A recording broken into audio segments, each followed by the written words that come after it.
안녕하세요. 제 나이도 어느새 이제 40이 넘었네요. 그간 시집에서 겪은 일들 정말 힘들고 길었죠.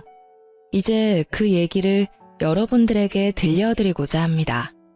남편과 저는 취미 활동을 하는 온라인 카페에서 알게 되었고, 그 오프라인 모임에서 처음 얼굴을 보게 되었답니다. 남편이 먼저 제게 적극적으로 다가왔고, 저도 싫지 않았어요. 남편의 성격은 호방하고 놀기도 좋아하며 재주도 많은 사람이었죠. 기타를 잘 다루고 노래도 잘했답니다. 음악을 좋아하는 저는 남편의 그런 점이 참 마음에 들었어요. 그런데 아무리 좋아도 싫은 조건이 있더군요. 남편은 세상 여자들이 모두 기피한다는 홀어머니의 외아들이었어요. 그것도 위로 누나가 셋이나 있는 사람이었죠. 누나들이 모두 잘나가는 커리어 우먼들이라지요. 시아버지는 남편이 중학교 때 돌아가셨다고 들었어요. 가정에 그다지 관심이 없는 분이었고 술과 담배 그리고 여흥을 좋아하셨던 분이라고 하더군요. 재계에서 알아주는 사람이었지만 막판에는 결국 파산을 하셨다고 했어요. 그래서 시어머니가 이를 악물고 돈을 벌었다고 하더군요. 근데 얼마나 악바리로 모으셨는지 남편이 30살쯤 되던 해에는 서울 신촌에 5층짜리 건물을 짓게 되었을 정도로 재산을 모았다는 것이었어요. 시어머니는 게다가 오로지 아들밖에 모르는 사람이라죠. 시어머니가 38세에 낳은 아들이라 얼마나 귀엽게만 키웠을지 짐작이 가더군요. 연애한 지 1년 만에 결혼 이야기가 나왔지만 선뜻 결정이 안 섰어요. 우리가 결혼할 때쯤 시어머니의 나이는 이미 70이 가까웠죠. 비교적 늦게 며느리를 맡게 된 시집에서는 며느리가 어머니를 모시며 같이 살 것을 기정사실화하고 있더라고요. 남편도 그랬고요. 정말 발이 안 떨어지더군요. 제일 걱정거리는 아버지가 일찍 돌아가셨기에 남자가 가정에서 해야 하는 역할에 대한 롤모델이 없다는 것이었어요. 저희 친정은 부유하지는 않지만 단란한 집안이었어요. 아버지가 반듯하시고 엄마도 자애로우셨죠. 그러니까 각자가 가정에서 맡아야 할 역할을 모두 잘하는 그런 집안이었어요. 이런 친정에서 살다가 남편의 적극적인 구애로 영 다른 환경으로 시집을 가게 된 저. 이제 저의 그 험난한 시집살이를 여러분께 낱낱이 들려드릴게요. 시어머니 소유 5층 건물에는 다양한 상가가 입주해 있었는데 그 중에 1층에서 시어머니가 식당을 크게 하고 있었어요. 건물 5층에는 살림집과 사무실이 함께 있었는데 남편이 그 사무실을 차지하고 사업을 하고 있었고요.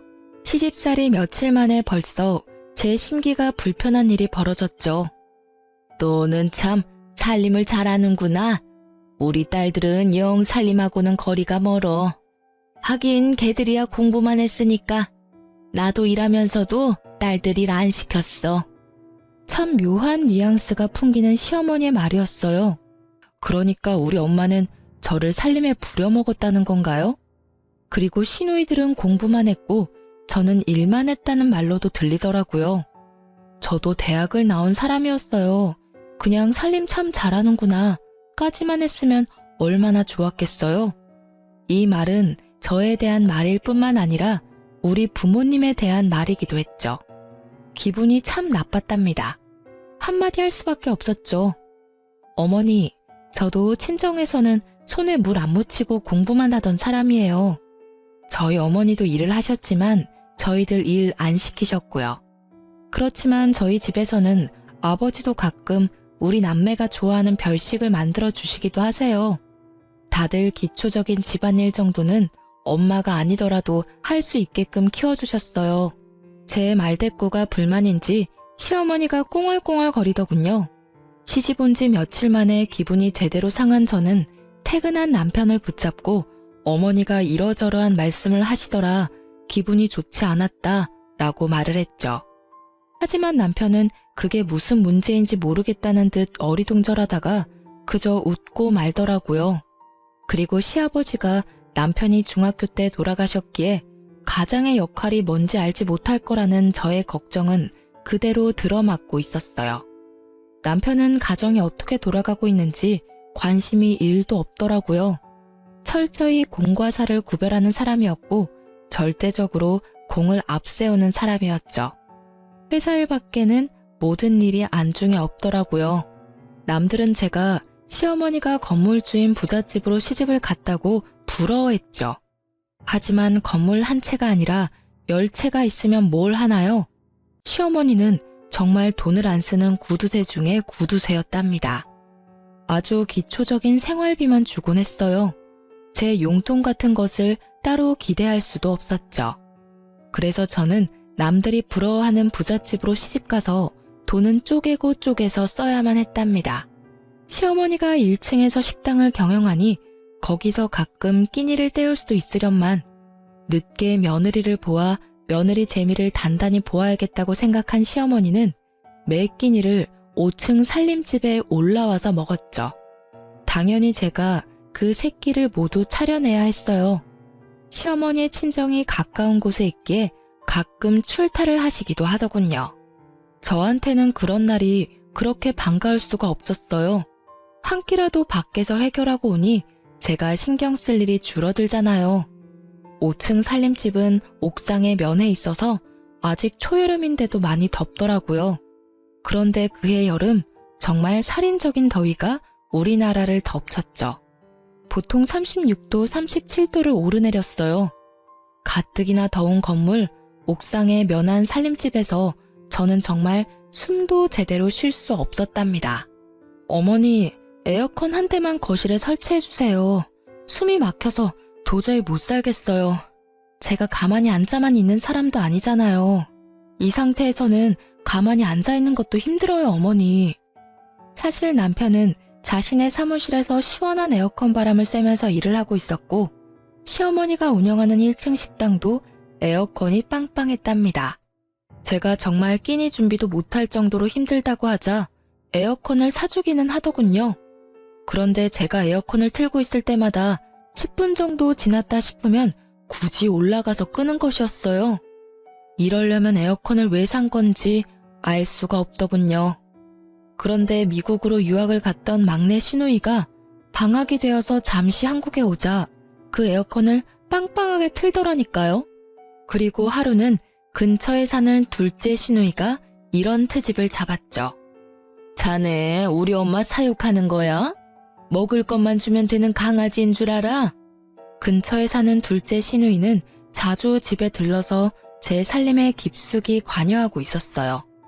어느 날 제가 바깥에 볼 일이 좀 있어서 점심 반찬들을 식탁 위에 차려놓고 천으로 덮어놓은 다음에 외출을 했었죠. 밥만 덜고 국만 데우면 먹을 수 있도록 차려놓은 것이었어요.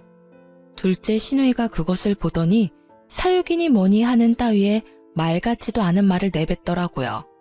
형님, 어머님 식사하실 때 반드시 중전마마 수라상 지키는 상공처럼 꼭 누가 있어야 되는 건가요? 형님도 형님 시댁에서는 맏며느리라면서요. 그런데 분가에서 사시잖아요. 시집에 가서 일주일만 하루 세끼 꼬박 해드려 보세요. 그러고 나서 말씀하세요. 그렇게 시누이와 제가 말도 안 되는 일로 말다툼을 하게 되었답니다. 시누이가 손윗사람한테 버르장머리 없이 말대꾸를 했다고 어디서 배운 버릇이냐고 했고 시어머니도 옆에서 거들더군요. 제가 더 이상 말하기도 싫어서 제 방으로 들어가려고 했더니 굳이 제 팔을 잡아당겨 자기 앞에 세우려고 하더라고요. 뿌리치는 과정에서 제 손이 시누이의 팔을 살짝 쳐냈거든요. 그런데 그걸 가지고 제가 시누이를 때렸다나요? 아, 정말 10월드라는 게 이런 거였나요? 마음속에서 못 살겠다, 아니 안 살 거야 소리가 하루에도 몇 번씩 들리곤 했어요. 어느 날 살림집 바로 옆 사무실에서 일을 하고 있던 남편이 낮에 잠시 집으로 들어왔더라고요. 남편을 붙잡고 정식으로 말을 했죠. 누나를 드나들지 못하게 막아달라고요. 그리고 오더라도 남의 살림에 이래라 저래라 자꾸 참견을 하면 저는 더 이상 여기서 안 살겠다고 경고했어요. 그런데 도리어 남편은 제게 경고를 하더라고요. 뭐? 누나더러 집에 오지 말라고 하라고? 여기가 누나한테 왜 남의 집이야? 참나, 남의 살림이라고? 그리고 누나한테 들으니 당신이 누나를 때렸다면서? 손이 시누이를 때려? 어디서 배워먹은 버릇이야. 안 살고 싶으면 지금 당장이라도 나가. 살지 말라고. 그 순간 쨍그랑 소리가 들렸답니다. 유리가 바스라지는 소리였죠. 벽에 걸려있는 액자를 남편이 주먹으로 쳐서 깨트린 것이었어요. 집안에 관심이 요만큼도 없는 남편이었지만 자기 식구 욕하는 것은 참을 수가 없었던 모양이더군요. 그렇게 저와 남편 그리고 시누이 사이는 결코 가까워질 수 없는 사이가 되었죠. 거기다가 시어머니는 가까운 시장을 가든 먼 지방을 가든 저를 꼭 수행 비서처럼 데리고 다니길 좋아했어요. 제 일정도 있고 저도 밖에서 다른 약속도 잡을 수 있는 사람인데 결코 그런 배려 없이 바로 30분 전에 이야기하고서는 꼭 같이 가야 한다고 통보하는 것이었죠. 어머니, 저도 만날 사람도 있고 밖에서 봐야 할 일도 있어요. 적어도 이틀 전에는 어딜 가야 된다고 말씀을 좀 주세요. 그래야 저도 일정 조절을 하죠. 뭘 안다고 약속을 만들고 다니니? 우리 딸들이야 밖에서 일을 하고 있으니 그렇다 치자. 너는 집에만 들어앉아 있으면서 밖에서 할 일이 뭐가 있어? 뿐만 아니라 시어머니는 이미 결혼을 한 아들의 속옷까지 여전히 직접 챙기더군요. 아침에 출근을 할 때는 이거 입혀라 저거 입혀라 하면서 남편의 옷을 골라주는 일에까지 여전히 손을 떼지 않고 있었어요. 도무지 경우라는 것이 통하지 않는 곳이 제가 속한 시월드였죠. 도대체 세상에 하나밖에 없는 외며느리한테 이렇게 해서 나중에 무슨 대접을 받으려고 그러나 싶은 생각이 들었어요. 그리고 우리 친정에 대해서는 무시하는 태도로 일관하더군요. 시집간 첫 해, 첫 명절날 친정에 가져다 주라고 선물을 내미는데 남의 명함이 떡하니 붙어있는 보기에도 초라한 싸구려 인삼 상자였어요. 그러니까 남한테 받은 선물을 명함도 안 떼고 있다가 그걸 우리 친정집에 갖다 주라는 것이었죠. 그거 가지고 당신도 나가. 보기 싫으니까 가지고 꺼지라고. 남편에게 그 선물을 집어 던지면서 화풀이를 했어요. 한바탕 싸움이 됐죠. 남편은 도대체 그게 무슨 문제냐며 제게 따지더라고요. 더 이상 남편에게 말을 해봤자 제 입만 아플 것 같아서 그만두고 그 선물을 쓰레기통에 던져버렸죠. 친정에서는 여동생에게 과일 상자를 직접 들려서 보내셨더라고요. 여동생이 저와 한 해 차이로 결혼을 했는데 바로 아이가 들어서서 배가 많이 부른 상태였어요. 하지만 앉으라는 말 한마디, 차 한 잔 대접이 없더군요. 제가 알아서 한 상 거하게 차려 여동생을 대접해 보냈죠. 그리고 다음번 시누이가 왔을 때 차 한 잔도 과일 한 쪽도 내놓지 않았답니다. 알아서 찾아 끓여 먹던 깎아 먹던 신경 쓰지 않았죠. 그리고 시모와 시누는 정말 제가 싫어하는 얌체짓도 했죠. 친정엄마가 저 힘들다고 이것저것 해주신 밑반찬을 시모가 말도 없이 시누이한테 가져가라며 챙겨주더라고요. 정말 때려주고 싶도록 밉더군요. 엄마, 이제부터는 절대로 우리 집에 보낼 반찬 만들지 마. 시누이인지 뭔지가 다 가져다 먹는단 말이야. 엄마가 얼마나 없는 시간 내서 정성 들여 만든 건데 나 아깝고 분해 죽겠어. 친정엄마는 좀 더 많이 만들어 보내주시겠다고 했지만 제가 굳이 하지 말라고 했죠. 이혼이라는 단어가 머릿속에 왔다 갔다 하기 시작했어요. 물론 그렇게 된 데에는 남편의 태도도 한몫했답니다. 도대체 그 회사는 일은 안 하고 회식만 하는지 매일 회식을 핑계 삼아 술이 머리 꼭대기까지 차서 귀가하는 것이었어요. 귀가하는 시간도 밤 12시를 넘기는 것은 기본이고 심지어 술에 취해 건물 계단에서 자다가 관리인이 떠엎고 들어오는 일도 부지기수였답니다. 건물에 입주해 있는 상가 상인들이 남편에 대해서 알코올 중독자니 뭐니 하는 소리들을 입에 담고 있었죠. 그런데 남편에게는 그런 소리도 들리지 않는 것 같았죠. 정말 남 보기에도 창피했어요.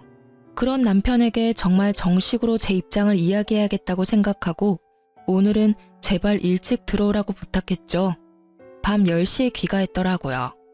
이 시간이면 정말 남편으로서는 이른 귀가 시간이었답니다. 나 더 이상 못 살겠어. 나는 시어머니 모시려고 결혼한 것도 아니고 따로 살고 있는 시누이한테 살림 간섭 받을 이유도 없어.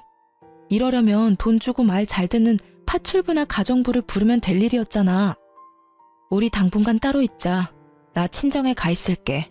당신은 결혼이라는 것의 의미도 모르고 가정에서 남자가 어때야 하는지도 전혀 모르는 것 같아. 그저 어머니만 떠넘겨 놓고 결혼하기 전하고 전혀 다를 바 없이 사는 게 당신한텐 결혼 생활이야? 돌아가신 아버님 걸으신 길 당신이 똑같이 걷지 마. 그리고 저는 필요한 짐들을 챙겨서 친정으로 가버렸답니다. 친정으로 간 지 열흘이 됐는데도 새끼를 꼬박 부려먹던 시어머니가 굶어 돌아가셨다는 소식은 들리지 않더군요. 그리고 수행비서가 없이도 잘도 돌아다니는 것 같았어요. 친정에서 간 지 12일째 되는 날 남편이 찾아왔더군요. 저는 제 입장을 조금 더 구체적으로 정리해서 말했죠.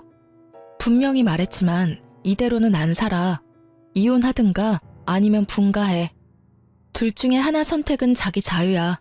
분가하면 당연히 집은 시집에서 해줘야 하는 거고 알아서 판단하고 연락 줘. 며칠 후에 남편이 다시 저를 찾아왔더군요. 거참 어쨌든 돈은 많은 집안인가 봐요. 지금 있는 건물에서 차로 약 1시간 정도 떨어진 곳에 시어머니가 사놓은 아파트 한 채가 있다는 것이었어요. 그 아파트를 전세를 주었는데 나갈 때가 되었으니 거기로 살림을 나자는 것이었죠. 웬일인가 싶더라고요. 어쨌든 이사를 했답니다. 저는 이제 간섭받지 않고 제 맘대로 집을 꾸밀 수도 있고 내가 먹고 싶고 남편에게 먹이고 싶은 것도 맘대로 먹일 수 있게 된 것이었어요. 정말이지 날아갈 것 같더군요. 친구들을 불러서 간소하게 집들이도 했죠. 그런데 정말 의외로 시누이가 이사 비용이라면서 봉투를 하나 내밀더군요. 그렇지만 열어보고 정말 화가 나지 않을 수 없었어요. 돈도 잘 번다는 사람이 준 봉투에 달랑 5만 원이 들어있었답니다.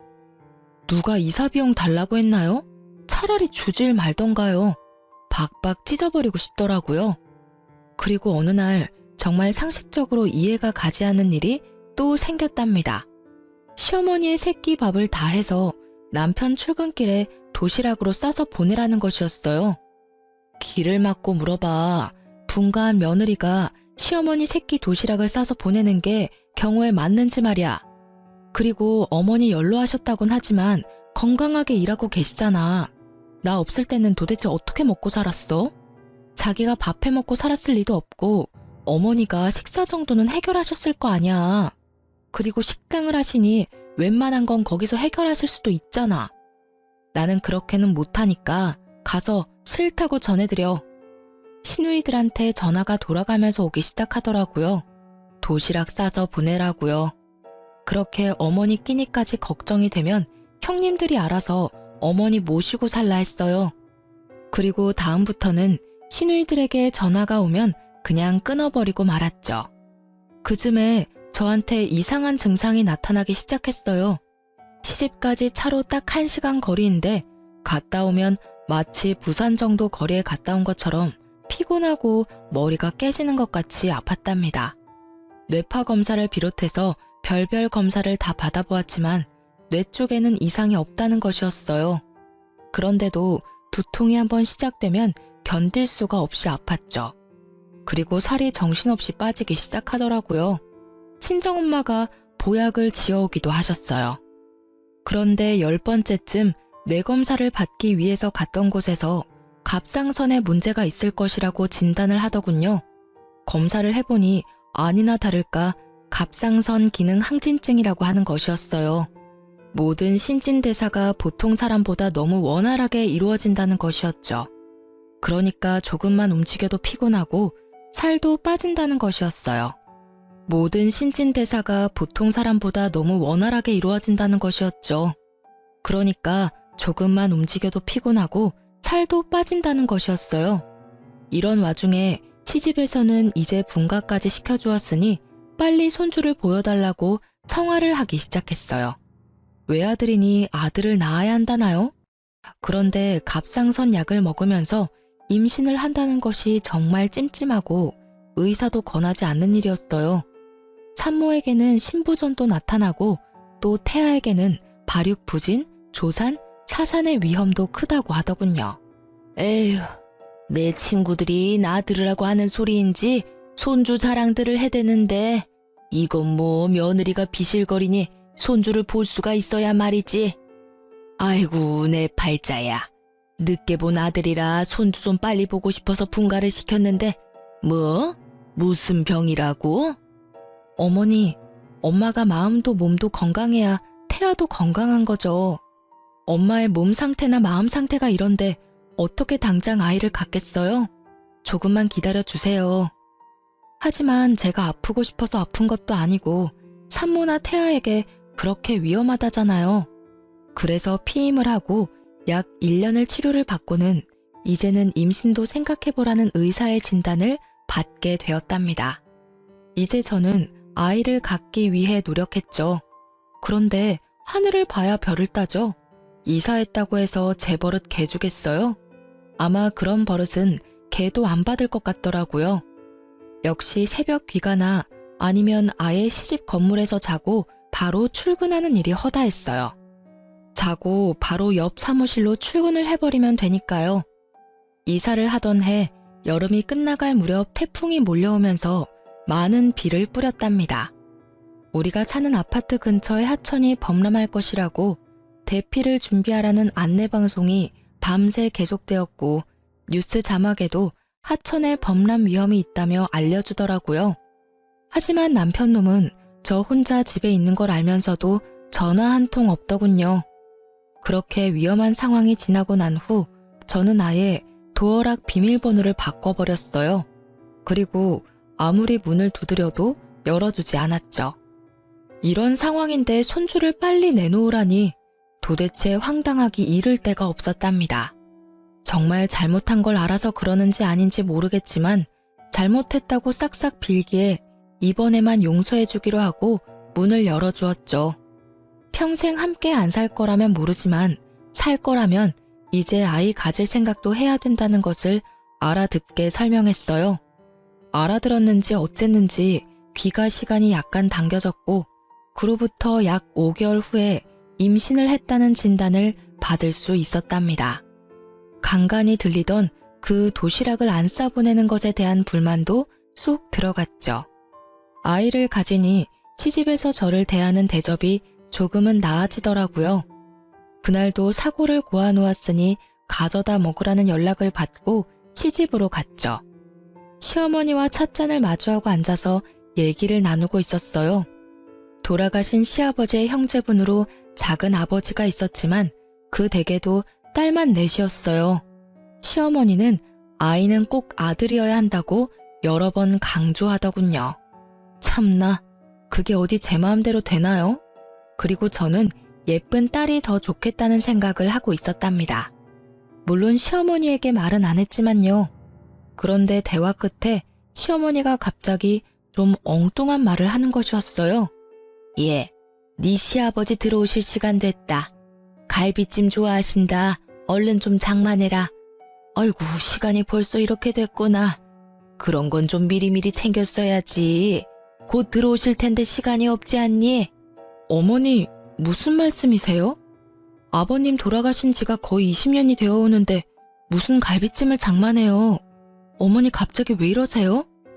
느낌이 정말 이상했어요. 그런데 시어머니가 그날은 곧 정신을 수습하더라고요. 한숨 놓았지만 다음번에 시집에 갔을 때 들은 얘기는 정말 절망적이었죠. 내 친구들하고 한강에 물놀이를 갔는데 글쎄 저쪽에서 네 남편이 둥둥 떠내려오지 않겠니? 그래서 내가 얼른 뛰어들어가서 건졌다. 갑자기 정신이 번쩍 들더라니까요. 남편에게 상황을 이야기하고는 바로 어머니를 병원에 데려가 뇌 MRI를 찍어야 했어요. 미리 조금은 예상하고 있었지만 막상 치매 진단이 나오자 가슴이 덜컥 내려앉더군요. 시누이들에게도 물론 이 소식을 다 전했죠. 말하는 것만 들을 때는 세상에서 제일 효녀들인 새 시누이가 또 시끄러워지기 시작했어요. 빨리 저희더러 다시 합가를 하라는 것이었죠. 그렇지만 몸이 무거운 상태이고 출산이 임박해 있었어요. 아이가 태어나면 육아 문제까지 겹치니 어머니를 당분간 병원에 모시자고 했죠. 자식도 없는 할머니처럼 왜 병원에 모시냐며 또 한바탕 난리가 났답니다. 첫 아이라 그런지 배도 많이 부르고 제 한몸 움직이기도 힘들었어요. 그런 사람이 합가를 해서 무슨 일을 할 수 있단 말인가요? 그래서 결국은 제가 출산을 하고 아이가 어느 정도 자랄 때까지만 시어머니 옆에 사람을 두기로 결정을 하고 까다롭게 골라서 아주머니 한 사람을 붙여두었죠. 첫 아이라서 어느 정도 난산을 겪었지만 아이는 건강하게 태어났고 아들이었어요. 아이가 돌이 될 때까지 제 품에서 떼어놓지 않고 키웠죠. 시어머니의 증세는 정말 빠르게 악화되고 있었어요. 딸들 셋을 알아보시기는 했지만 누가 맏인지 누가 막내인지 헷갈리는 것 같았죠. 남편만 정확히 알아보았답니다. 저더러는 웬 아줌마가 우리 집에 와서 뭘 훔쳐가려고 한다고 소리소리 지르는 바람에 소동이 벌어지기도 했었어요.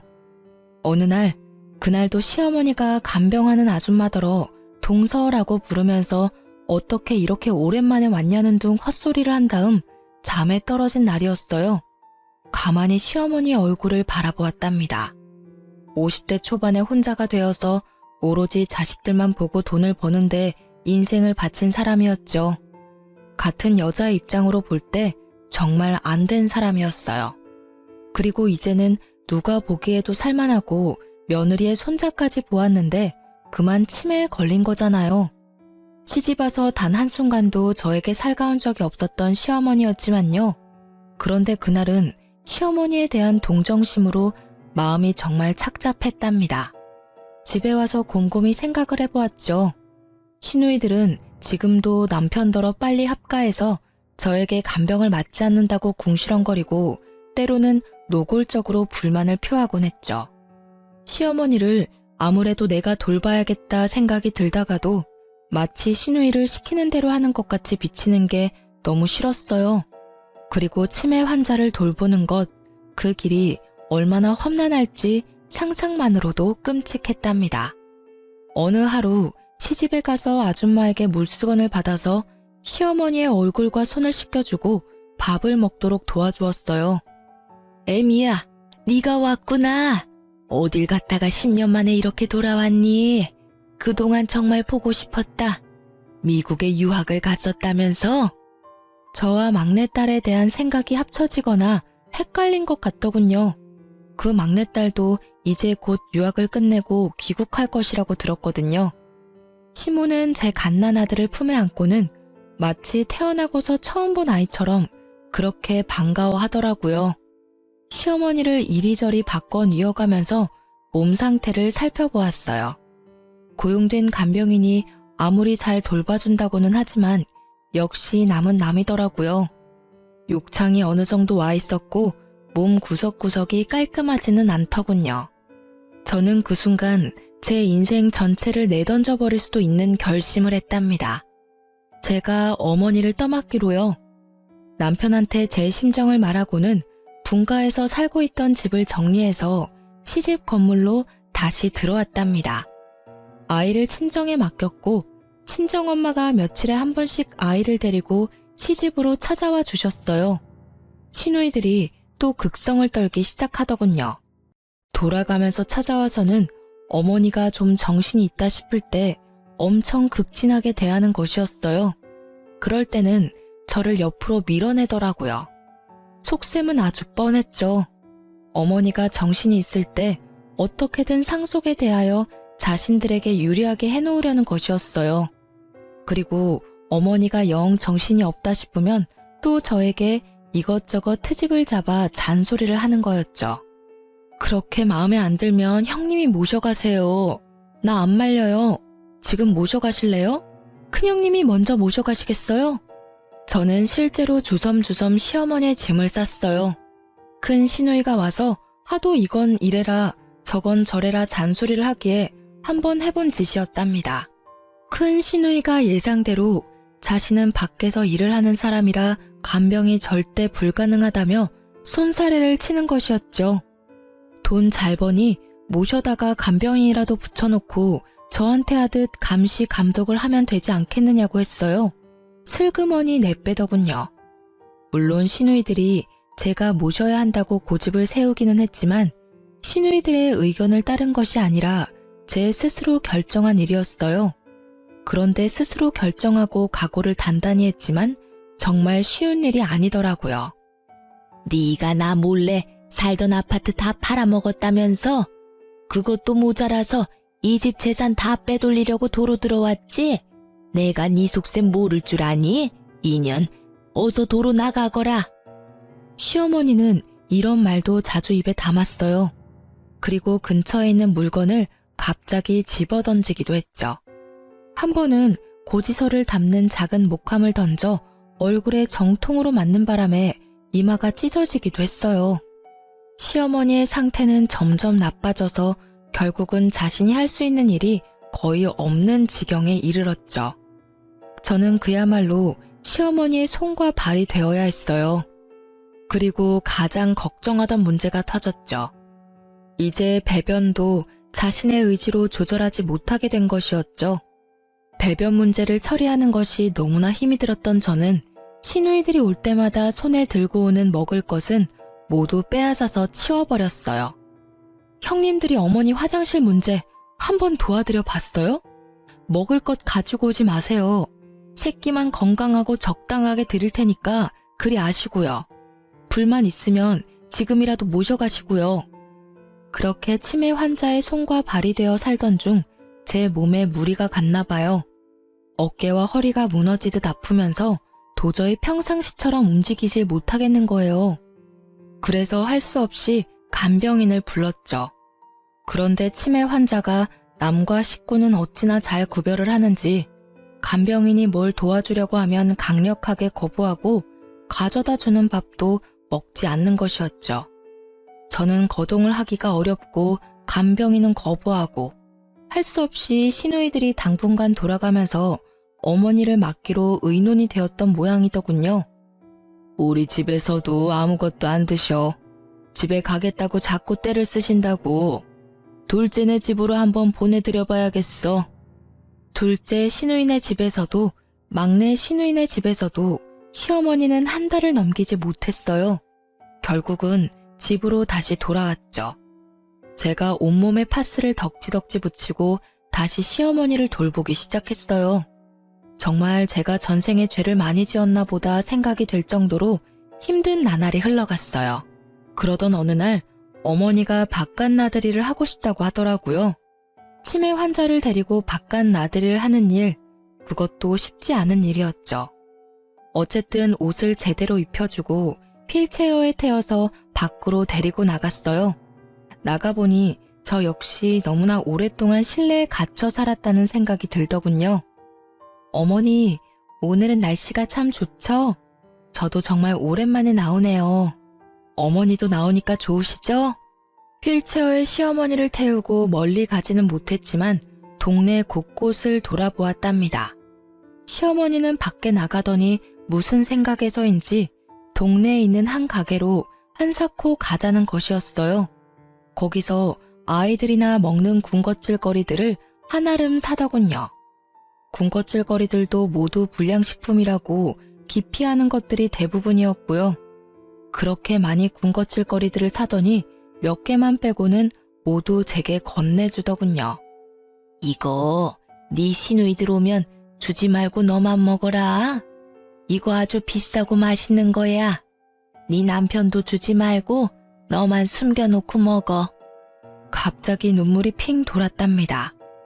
치매 환자가 정신이 없는 상태에서 한 말이었지만 시어머니가 제게 해준 가장 살가운 말이었어요. 알았어요, 어머니.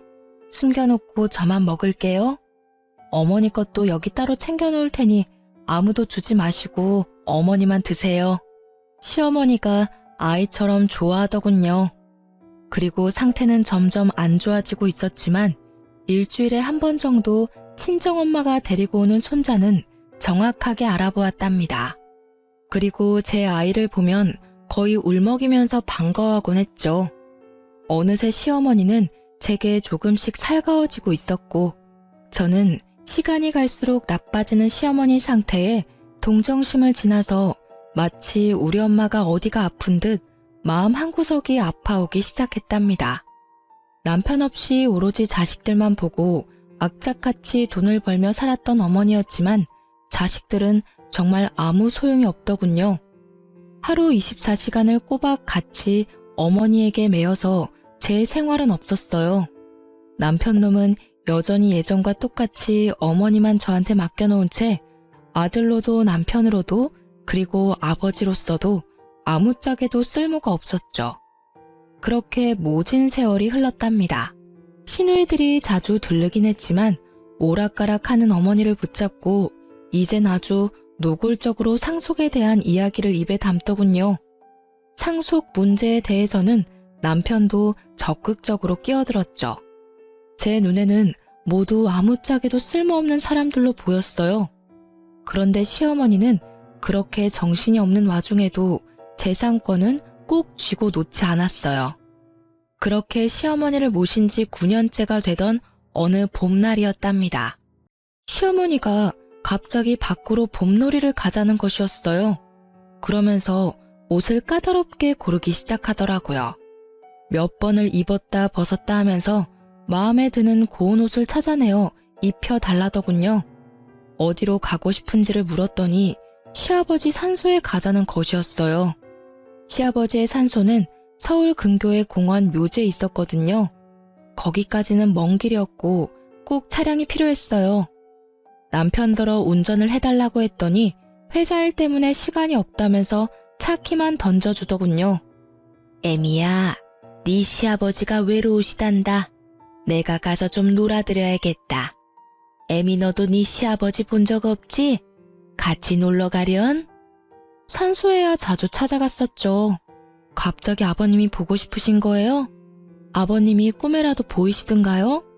한번 외출을 하려면 그 준비 과정부터 장난이 아니었지만 간신히 차에 태워 시아버지 산소로 데려갔죠. 시아버지 산소 앞에서 시어머니가 눈물을 보이더군요. 한동안 아무 말도 없이 눈물을 보이고 있던 시어머니가 말했어요. 애미야, 네 아버지가 너더러 고생 많이 했단다. 그래서 이젠 당신이 나를 돌봐주겠대. 그리고 나한테 잘못했다는 말도 하더라. 하긴 이 양반이 나한테 잘못한 것이 많기는 하지. 참 어머니도 돌아가신 양반이 무슨 말씀을 하실 수 있다고 어머니를 돌봐주신다고 하신대요. 거기다가 잘못했다는 말씀까지 하셨다고요? 어머니, 밖에 너무 오래 계셨어요. 아직은 쌀쌀해요. 오늘은 이만 집에 가시고 다음에 또 바깥 구경 시켜드릴게요. 그렇게 시아버지의 산소에 갔다가 집으로 돌아왔죠. 피곤했는지 시어머니가 오자마자 잠에 떨어지더군요. 늘 하던 대로 다음날 아침에 물수건을 먼저 준비해서 씻겨주려고 방으로 들어갔어요. 그런데 시어머니는 아직 자고 있는 것 같았어요. 치매 환자들이 모두 그러는지 어머니만 그러는지 알 수 없었지만 우리 시어머니 경우에는 새벽같이 일어나서 배고프니 밥 달라고 소리소리 지르면서 저를 부르는 경우가 많았답니다. 그런데 오늘은 그러지도 않고 그냥 잠만 자고 있었어요. 어제 많이 피곤했나 보다 생각하고 물수건으로 어머니의 손을 씻기려는 순간 직감적으로 일을 당했다는 것을 느낄 수 있었답니다. 그 전날도 술에 취해 늦게 들어왔던 남편이 아직 자고 있었기에 고래고래 소리를 질러서 남편을 불렀어요. 제 소리가 심상치 않았는지 남편이 얼른 달려오더군요. 곧 119 구급대가 출동했고 어머니가 병원으로 이송되었어요. 병원에서 어머니가 세상을 뜬 지 이미 서너 시간이 지났다는 것을 확인해 주더군요. 제 입에서 저도 모를 통곡 소리가 튀어나왔어요. 내가 어머니 모시기가 너무 힘들어서 빨리 돌아가시라고 마음속으로 빌기도 많이 빌었어요. 죄송해요, 정말. 제가 잘못했어요.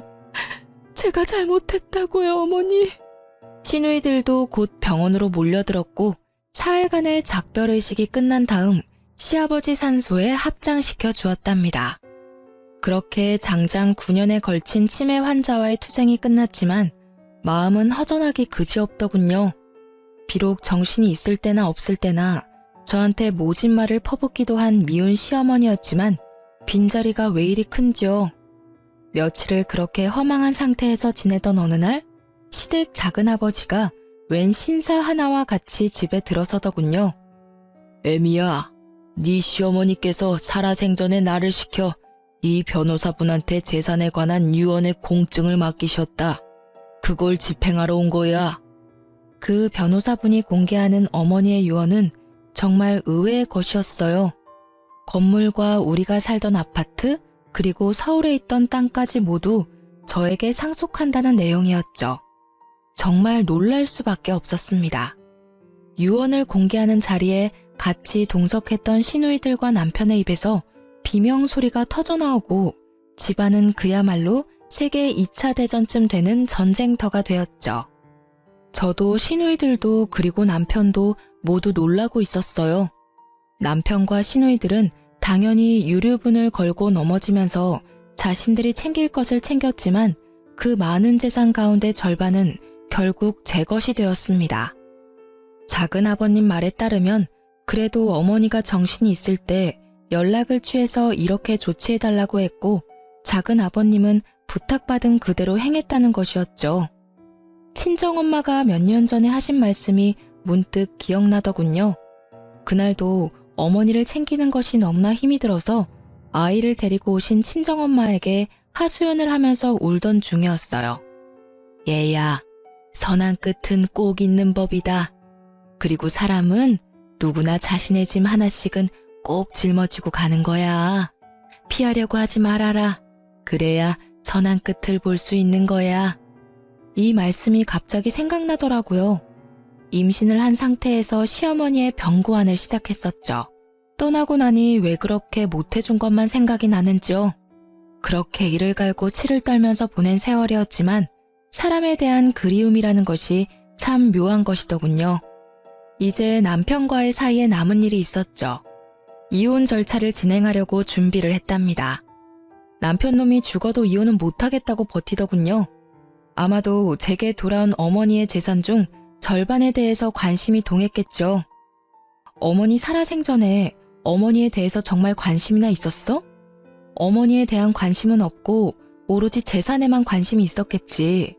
그렇게 똑똑하다는 사람들이 어떻게 사람과 사람과의 관계가 그렇게 단순한 것이 아니라는 걸 몰라? 부모든 남이든 자기한테 유리한 것만 취하려는 것이 인간관계야? 당신하고 당신 누나들은 가족이라는 가까운 사람들 사이에서도 애정이라는 것이 무엇인지를 모르는 사람들이야. 나는 당신이 우리 아이에게조차도 진실한 애정을 가질 수 없는 사람이라고 생각해. 사람들이 쉽게 말하기를 아이를 봐서라도 이혼하지 말라고 하지. 그렇지만 나는 오히려 아이를 위해서 당신과 갈라서려는 거야. 사람에 대해서 진실한 애정을 가져보기를 바래. 결국은 남편이 동의하지 않아 이혼 문제는 소송으로 넘어갔죠. 저는 남편이 그간 어떻게 생활해왔는지에 대해서 건물에 입주해 있는 상인들과 동네 주민들로부터 차근차근 증언을 모았답니다. 그리고 어머니가 치매에 걸려 9년을 누워있는 동안에도 그런 생활 습관을 버리지 못했다는 것을 자세히 설명했어요. 일말의 양심은 있는지 부인하지는 못하더군요. 결국 이혼 소송에서 제가 이겼고 이제야말로 제 인생이 처음 길을 잘못 들었던 그 지점으로 다시 돌아간 것 같았답니다. 이제 제게 남은 것은 아이를 잘 키우는 일이겠죠. 친정에서 키우려고 해요. 가정 안에서 각자 자신의 역할을 해내는 사람들의 진솔한 삶을 보여주고 싶기 때문이었죠. 아이는 지금까지는 잘 자라주고 있답니다. 제 삶의 이유이자 희망이 된 아이. 부디 장차 제 며느리에게는 아이의 아버지의 그 전처를 밟게 할 수 없다는 어찌 보면 소박한 생각으로 키우고 있어요. 그래서 우리 아들에게 시집오는 며느리는 세상에서 제일 행복한 여자가 되어주길 바랄 뿐이랍니다. 이렇게 제 인생은 또 선한 끝을 향해서 갑니다. 결혼하고 나서부터 지금까지 제 험난한 시집살이에 대해서 말씀드렸어요.